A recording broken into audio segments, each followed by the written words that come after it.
Seconde partie en compagnie d'Annabelle de Villieu sur donc précisément le tantrisme, un moyen d'obtenir l'amour complet, enfin universel, une voie d'éveil. Pour rencontrer oui, ce que vous voulez me faire connaître à l'intérieur de soi. Ouais, et nous faire connaître.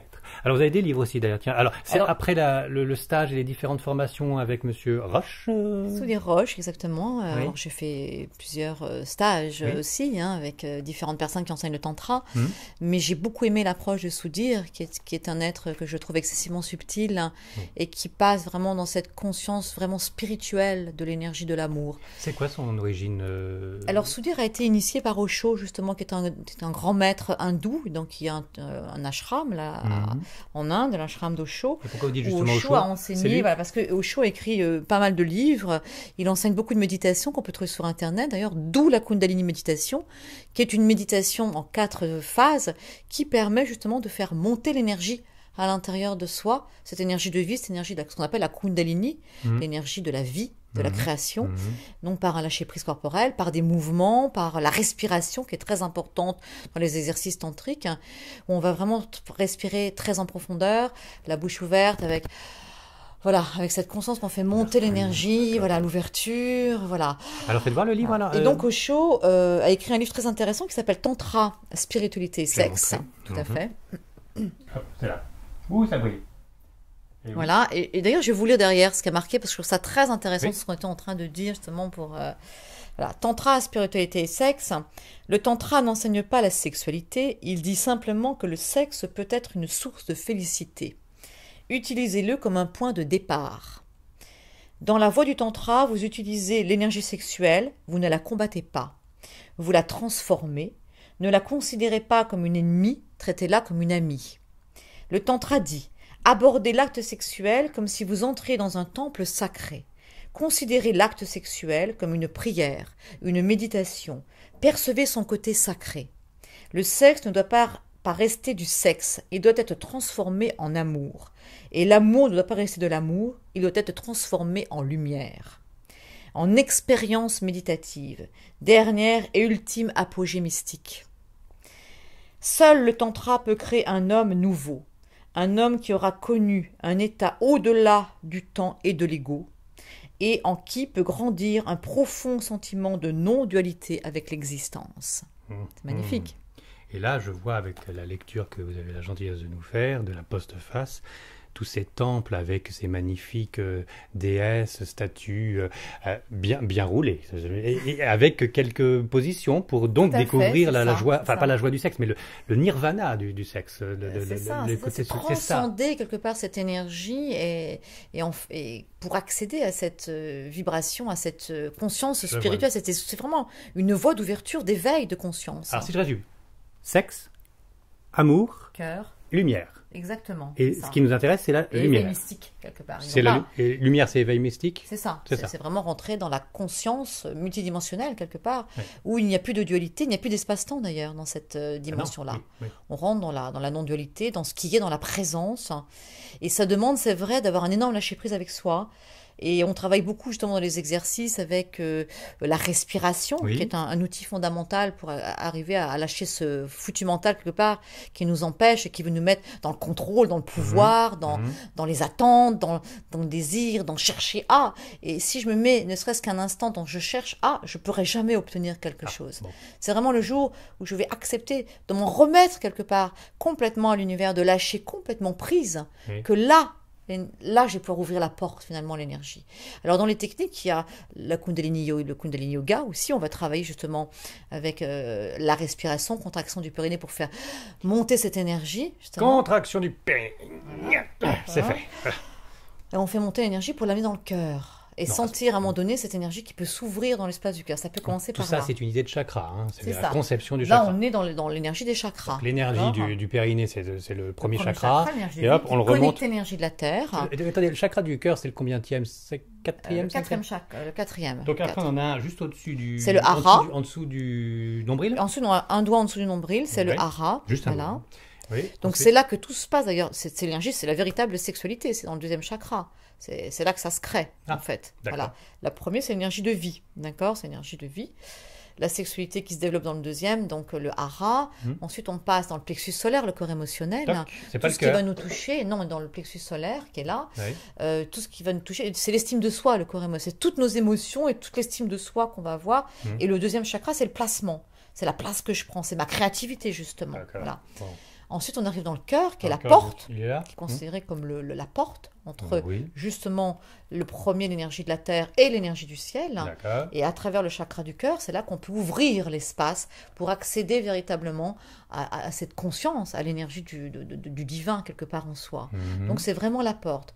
Donc amener quelque part cette énergie déjà de la terre là, pour arriver à cette expansion, cette ouverture au niveau du cœur. Et après, il faut que ça puisse circuler. Mais ça demande aussi d'avoir un nettoyage. Parce que si on est encombré au niveau des chakras, l'énergie va avoir beaucoup de mal à circuler. C'est compliqué votre affaire. Comment on se nettoie par justement ce travail de respiration, de nettoyage, de faire monter l'énergie. Tenez-moi le micro 2 secondes, Annabelle. Donc après, on est sur le... J'ai chaud. Je ne sais pas si c'est vous. Je ne sais pas si c'est votre discours, mais j'ai chaud. Mais on va pratiquer. Mais généralement, il y a beaucoup de chaleur qui se dégage dans ce type d'expérience.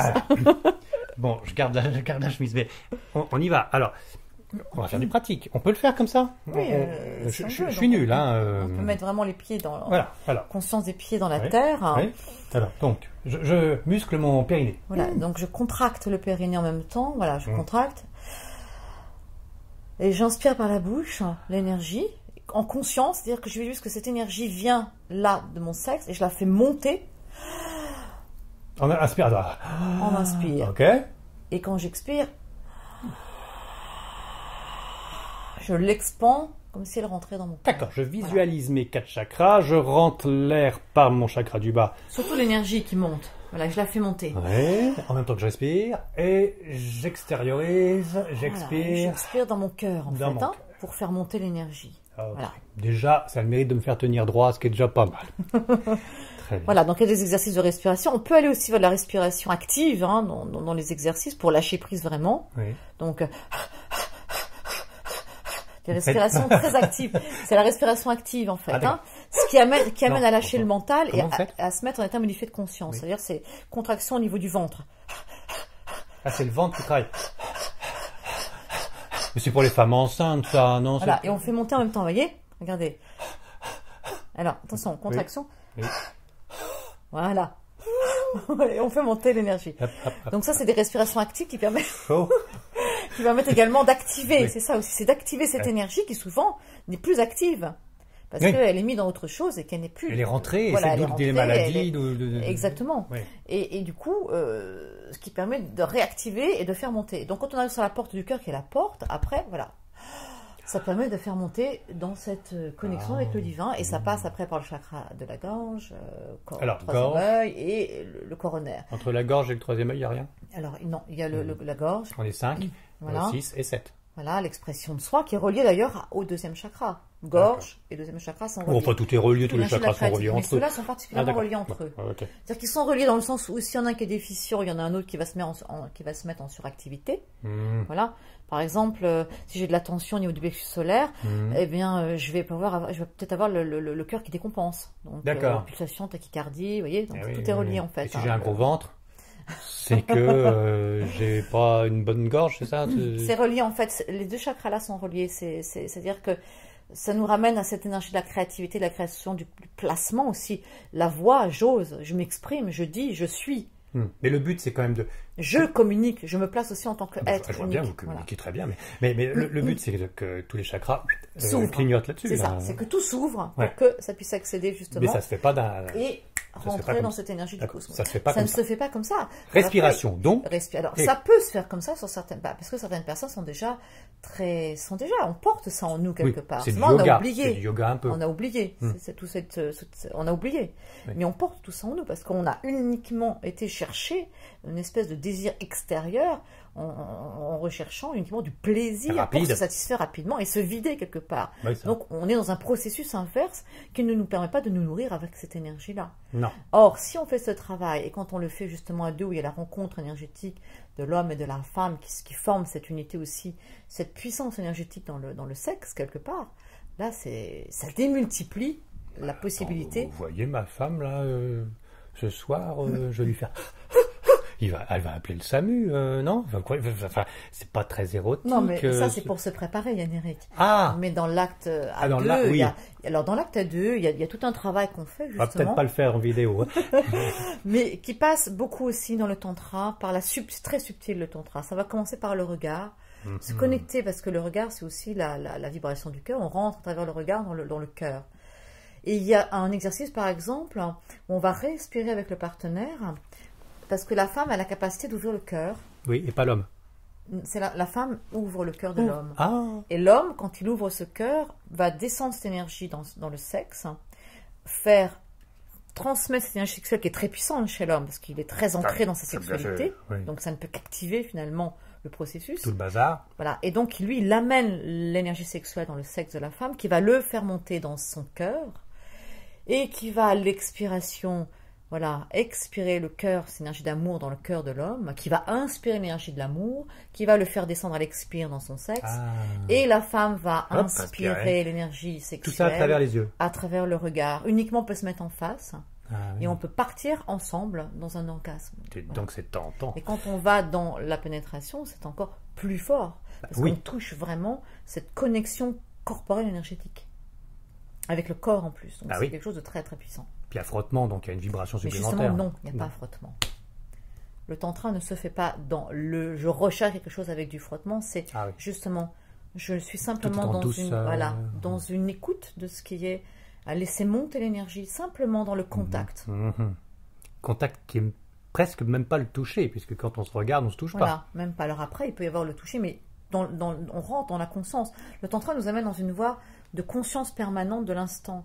C'est-à-dire que quand je touche, je ne suis pas en train de chercher quelque chose, je touche simplement l'autre, je vais vous toucher dans la conscience. Voilà. C'est vraiment, ma main, je deviens l'amour dans ma main. Ah oui, voilà. Je le sens bien. Vous voyez, donc c'est quelque chose qui se passe. Ne me lâchez pas. Voilà. Mais pourquoi vous me lâchez?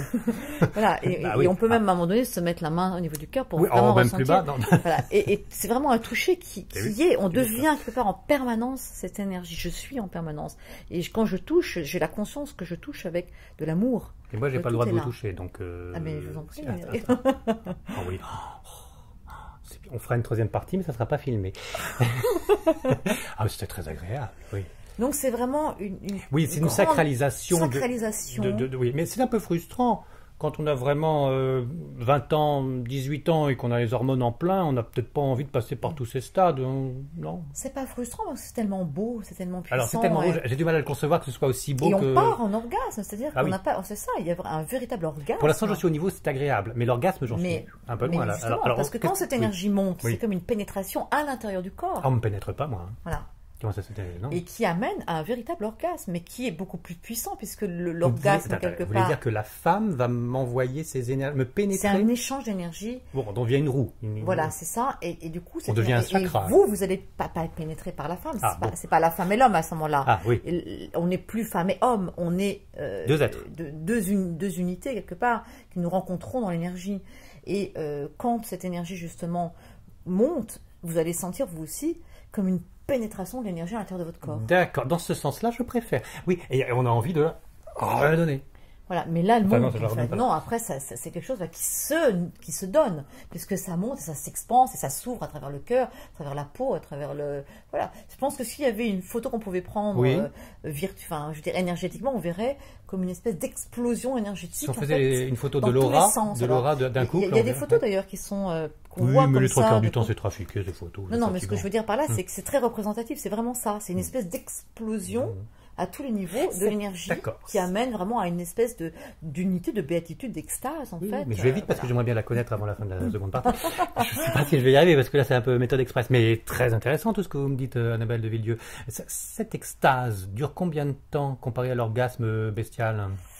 Ah ben, elle peut... ça reste en soi? Ça reste, on le sent dans la cellule, c'est-à-dire que c'est tout le corps qui vibre à l'intérieur. C'est soigné, là. Toutes les cellules sont régénérées. C'est un véritable soin, c'est ça. Un véritable soin pour le corps, pour l'âme, pour... voilà, c'est énorme ce qui se passe. Et, à propos des normes, est-ce que...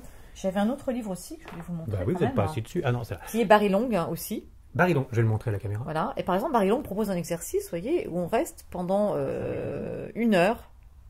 Oui. uniquement dans une position spéciale avec le partenaire. Alors on peut être le sexe en contact avec le sexe, mais simplement en contact. Oui. Et en se regardant dans les yeux. Bon, pas d'enfant dans l'histoire. Juste laisser. Voilà, l'énergie. Alors, il y a beaucoup d'exercices aussi. Hein. Faire l'amour de manière divine, de l'acte charnel à l'amour divin. Barilon, donc je vais vous lire derrière. Oui.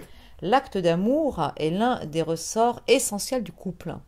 Un moyen de communication et de partage à part entière, il est l'une des composantes fondamentales de l'épanouissement et du bonheur des amants. Inspiration, compréhension, à l'aide de conseils simples et d'exercices corporels, l'auteur, à contre-courant de la sexualité comme exploit égoïste, propose une meilleure écoute des corps et des sens pour faire de l'acte charnel un pur moment de joie et d'humanité. Voilà, on ne va pas se précipiter tout de suite à l'acte charnel, on y réfléchit avant. Et oui, et voilà. Alors, on est vibration, on est énergie, donc je comprends bien que la rencontre entre deux cellules déjà fait pas mal de choses, donc entre deux corps, ça fait encore mieux. Dans cette conscience, dans ce lâcher prise, dans cette si montée on le fait avec respect de la vie, etc. De respect, dans l'amour, etc., c'est magnifique. Hein. Magnifique. Mais c'est une certaine façon aussi de ne pas procréer, si je comprends bien, parce que là, il n'y a pas vraiment acte sexuel jusqu'au bout.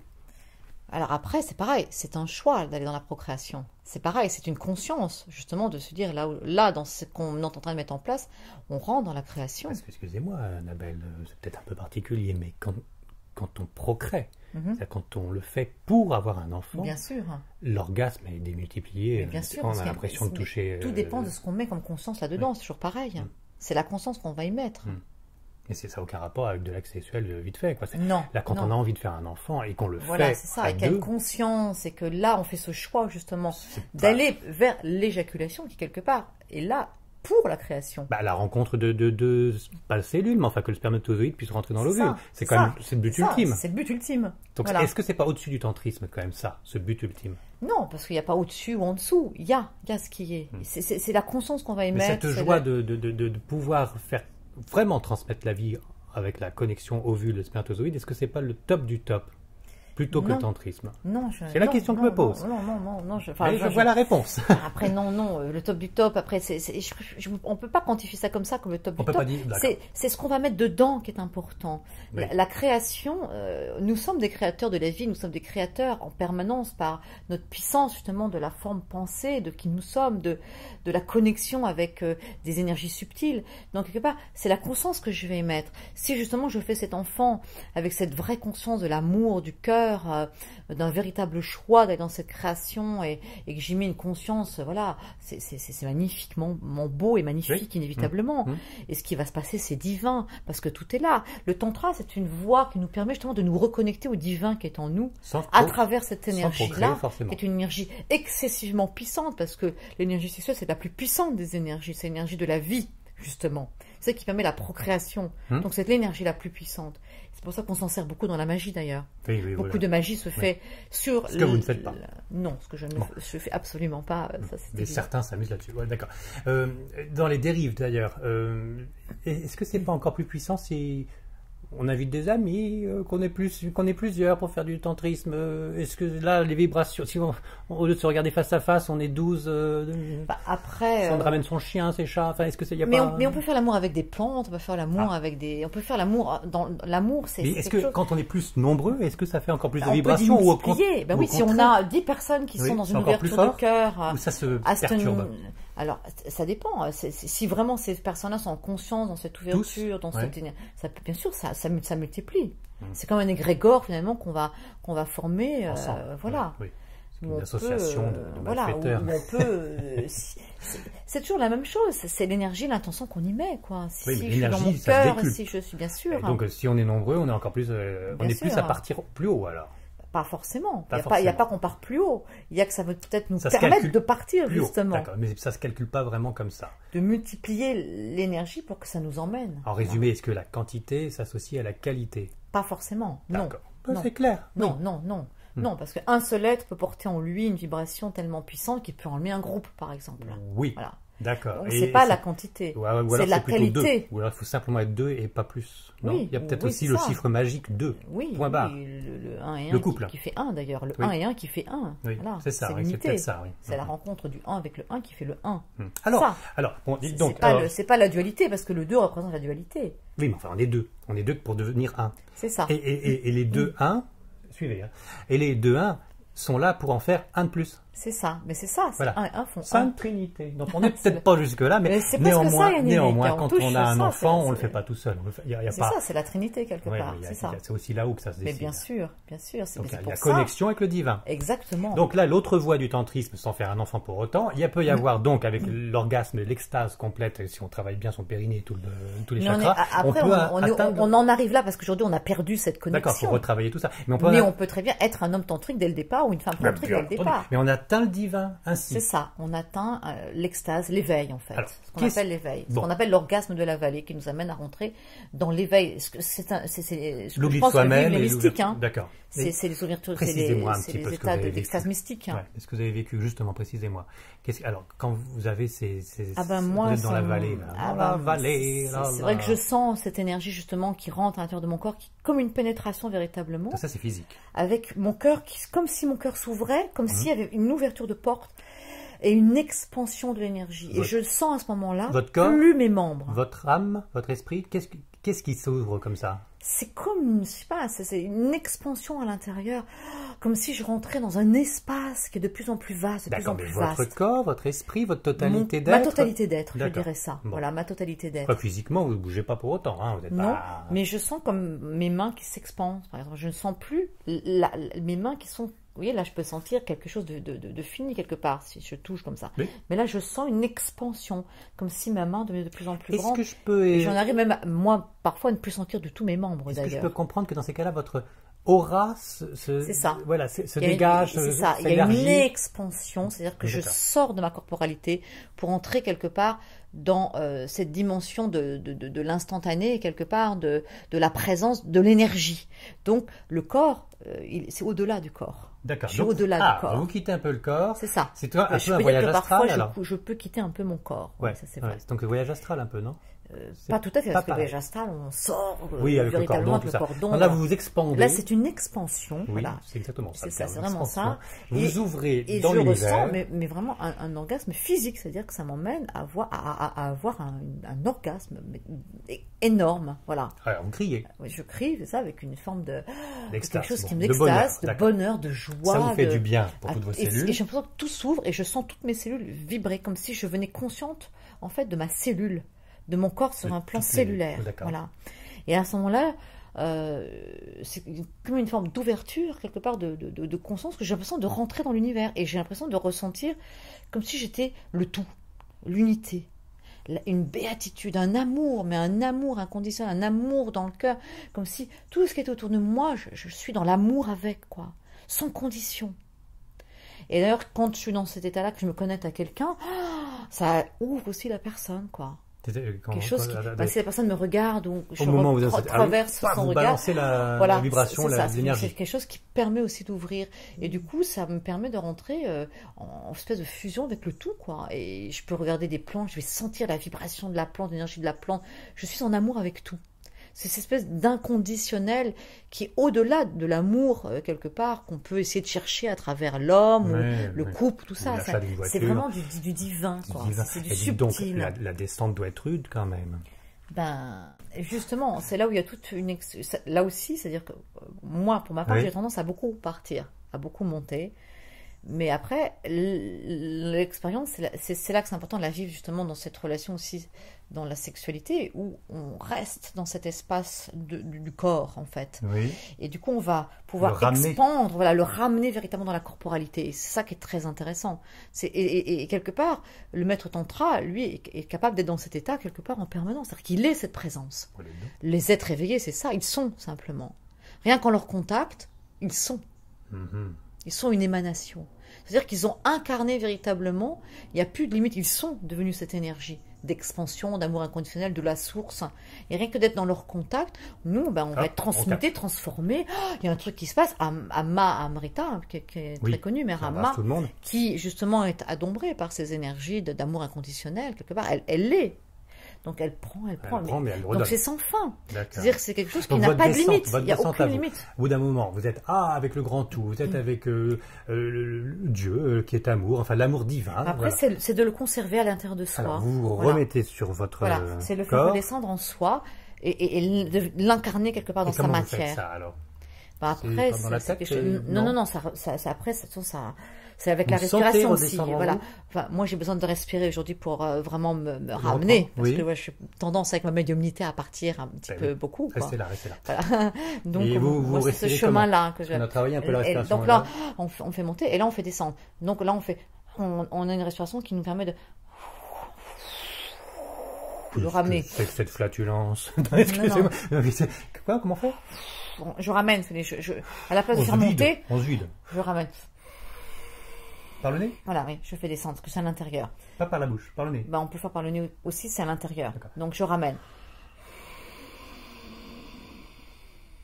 Voilà, et je fais descendre. Et vous redescendez au deuxième chakra? Je redescends dans mon corps, en fait. Je le ramène dans ma corporalité. Et là, vous avez Mais c'est une transformation, c'est-à-dire que toute expérience comme celle-ci, ça amène un changement en soi. Ça ouvre une porte de conscience qui fait que après, quand on revient, il y a quelque chose de différent en soi. Il y a un chemin, il y a un éveil, il y a une vibration qu'on a touchée qui nous permet de ne plus être véritablement la même personne. C'est un chemin d'éveil et on s'est fait du bien. Et c'est quelque chose. Après, le maître est devenu ça, il a incarné. Voilà. Mais combien y a-t-il de maîtres aujourd'hui incarnés sur Terre? Voilà. Pas beaucoup, mais il faut pratiquer beaucoup. Donc, voilà. En tout cas, ce genre de pratique ne fatigue. Mais ça se maintient. De toute façon, l'énergie, on est obligé de la maintenir dans notre monde. Quelque part où on est capté en permanence par des vibrations qui nous baissent quelque part aujourd'hui et pas très élevé. Attendez, vous parlez trop vite de moi. Dans la vibration qui nous fait descendre quelque part, qui nous met dans du down, dans quelque chose de bas énergétiquement. Il faut toujours penser à l'élévation. Donc c'est important de travailler tous les jours sur soi quelque part, dans la respiration, la méditation, et ce genre le lâcher prise, d'extase, d'orgasme entre guillemets, ne fatigue pas, régénère. Ah non, c'est une régénération. Parce que moi, au bout de la 12e fois, la nuit, je suis fatigué, je peux plus. Ah ben là, c'est sans mais fin. Là, c'est sans limite. C'est une béatitude en fait. Ce qui laisse sous-entendre que c'est positif, puisque et on devrait le pratiquer tout le temps. Eh bien oui, exactement. Vous avez eu une discussion avec un être de lumière. Faites l'amour autant que vous le pouvez, dit notre maître tantrique. Oui, mais voilà, mais sans préservatif, mais sans aller jusqu'au bout. Enfin voilà, et d'ailleurs, ce qui se passe dans l'acte sexuel pour l'homme, c'est-à-dire que l'homme peut avoir un multi-orgasme, c'est-à-dire qu'il peut rencontrer le multi-orgasme sans éjaculation et sans avoir le sexe justement en érection. Moins 18.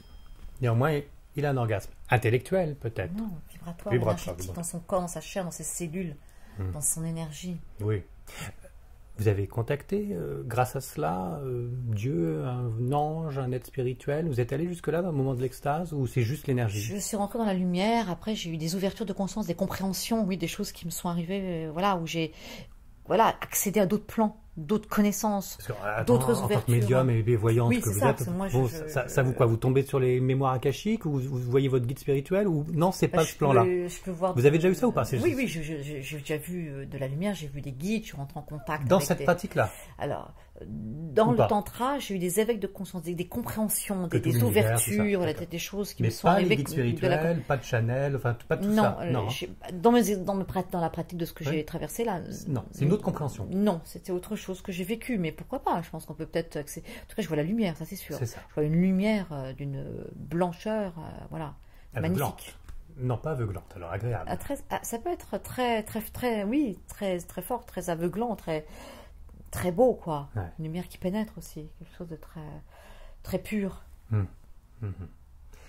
bien, dites donc, ça donne envie de continuer la pratique du tantrisme. Mais tout est dans le lâcher-prise, dans l'acceptation, dans surtout ne rien attendre. C'est vraiment ce travail de la présence, être, juste dans l'instant présent. C'est vraiment ça l'amour. C'est de l'échange, toujours. L'amour, c'est l'échange. C'est vivre ce qui est. C'est donner, sans vouloir recevoir forcément. D'ailleurs, il y a des très beaux exercices en tantra dans ce donner, recevoir. Parce que plus je donne, et plus l'univers me donne, et plus je donne, et plus. C'est vraiment ça, c'est un échange permanent. Et la vie, c'est ça. ça doit être ce mouvement permanent. Oui, mais si je comprends bien ce que vous m'avez dit, il faut savoir donner en n'attendant rien. C'est ça. C'est ça le véritable amour. C'est ça l'amour. C'est je donne sans rien attendre, quelque mais part. on reçoit quand même forcément dans ce sens-là. Et là, on reçoit véritablement. Oui. Véritablement, parce qu'on n'attend rien et que tout devient possible, justement, dans cette non-attente. Les 2 livres que vous conseillez, Annabelle de Villedieu, c'est donc, il y a un pocket, mais enfin il y avait l'autre édition avant, Barry Long, Faire l'amour de manière divine, il y a la lumière divine qui brille un peu, voilà. Et puis de Osho, édition, qu'est-ce que c'est que cette édition? Almasta, d'Osho, Tantra, spiritualité et sexe. Et puis donc les vidéos d'Osho aussi sur Internet. Et sur Internet, avec, quelques liens. Des méditation, voilà, il y a beaucoup de choses. Quelques liens. Sur ce qu'ils proposent aussi, voilà, mais c'est une voie magnifique de toute façon. Le tantra, je pense que tout le monde devrait être dans cette conscience-là. La vie en serait merveilleuse quelque part. Si je résume, il faut s'essayer au tantra et il faut surtout être amour. Voilà. D'une façon ou d'une autre. Et je tiens quand même à dire qu'il y a eu beaucoup de déviations sur ce mot tantra. Parce que la véritable essence du tantra, c'est ce que j'ai lu là tout à l'heure. C'est vraiment cet éveil mystique. Et qu'aujourd'hui, beaucoup de gens pratiquent soi-disant du tantra, mais on est dans une espèce de club de rencontre, de recherche sexuelle. Voilà. C'est pas ça. Non. C'est au-delà de la sexualité. C'est vraiment ça. C'est la vibration de l'énergie. Il y a un caractère sacré, dans le sexe. Avant tout, voilà. Et c'est un chemin d'éveil et de conscience qui est magnifique quelque part pour celui qui prend ce chemin. Ouais, ben je vois, vous êtes radieux, lumineux, en extase jour après jour. Je peux vous toucher encore un petit peu? Coupez la caméra. Oh. Merci à tous. On s'essaye tous au tantra, puis on regarde les liens des vidéos aussi, hein, parce que je sais qu'il y en a 2-3 catholiques purs et durs qui disent « Oh là là, Satan est dans cette histoire !» Truc habituel. Partir de l'amour. Hein. Oui. Dieu est amour finalement. Oui, hein. Et puis Dieu n'aurait pas fait le sexe s'il ne fallait pas. Il nous aurait pas fait comme ça. Là, en Dieu. D'ailleurs, sortons tous là. Oui, sortons un peu de là. Tout en restant catholique, n'est-ce pas, Annabelle? Mais j'en profite pour dire, voilà, il n'y a aucun rapport avec l'homosexualité. C'est pareil, échange d'énergie, que ce soit 2 personnes du même sexe, ça ne change rien. Voilà, bon. Le sexe est une dissolution quelque part. Il y a pas. C'est là qu'on se rend compte qu'il n'y a pas de la femme, de l'homme. Il y a le masculin, le féminin sacré, c'est ça, c'est l'âme, c'est des énergies comme qui normalement il n'y a pas rencontrent. vraiment de pénétration physique, au contraire, c'est deux âmes qui se rencontrent. C'est 2 énergies qui se rencontrent et qui peuvent quelque part co-créer quelque chose. Et c'est vraiment ce qui se passe quelque part dans la création, dans l'enfant. Ce sont 2 énergies qui se rencontrent. Oui, mais là physiquement, il faut un homme et une femme. Oui, bien sûr, mais bien sûr. Bon. C'est pour ça que c'est puissant. C'est là qu'on rencontre cette puissance. Oui, puis on arrive à le transcender, cette histoire d'hommes et femmes, on peut avoir des enfants autrement. Et c'est là qu'on rencontre véritablement l'amour, parce que quelque part, quand tu vois cette quête, moi qui reçois depuis 15 ans des personnes qui sont toujours en train de poser la question, est-ce que je vais rencontrer l'âme sœur, est-ce que... voilà, mais c'est quoi l'amour quelque part? L'amour déjà commence réfléchir par à soi-même, bien sûr. Bah oui. Comment je peux aimer si moi-même je ne m'aime pas? Comment je peux donner si je ne suis pas capable moi de recevoir? Et quels sont les archétypes de la personne que tu penses aimer? Et souvent, qu'est-ce qu'on met dans l'amour? Une attente, une recherche de l'autre. Est-ce que c'est vraiment de l'amour? De la projection, de l'idéalisation. Tout ça, c'est pas de l'amour. Ou de la dépendance, c'est pas de l'amour. L'amour, il est au-delà de tout ça. Il est simplement sans attente, sans dépendance, dans la présence. Et c'est vraiment la création de tout instant, l'amour. Et à tout instant, il se nourrit, il s'enrichit. C'est une énergie qui circule. Et je pense que se rencontrer, c'est d'abord se rencontrer soi pour rencontrer l'autre. Sinon, ça fonctionne pas. C'est le mot de la fin, Annabelle. Mais je vous découvre encore plus radieuse que les années précédentes. Donc, vous êtes sur la bonne voie, oui, sur le bon chemin. À très bientôt.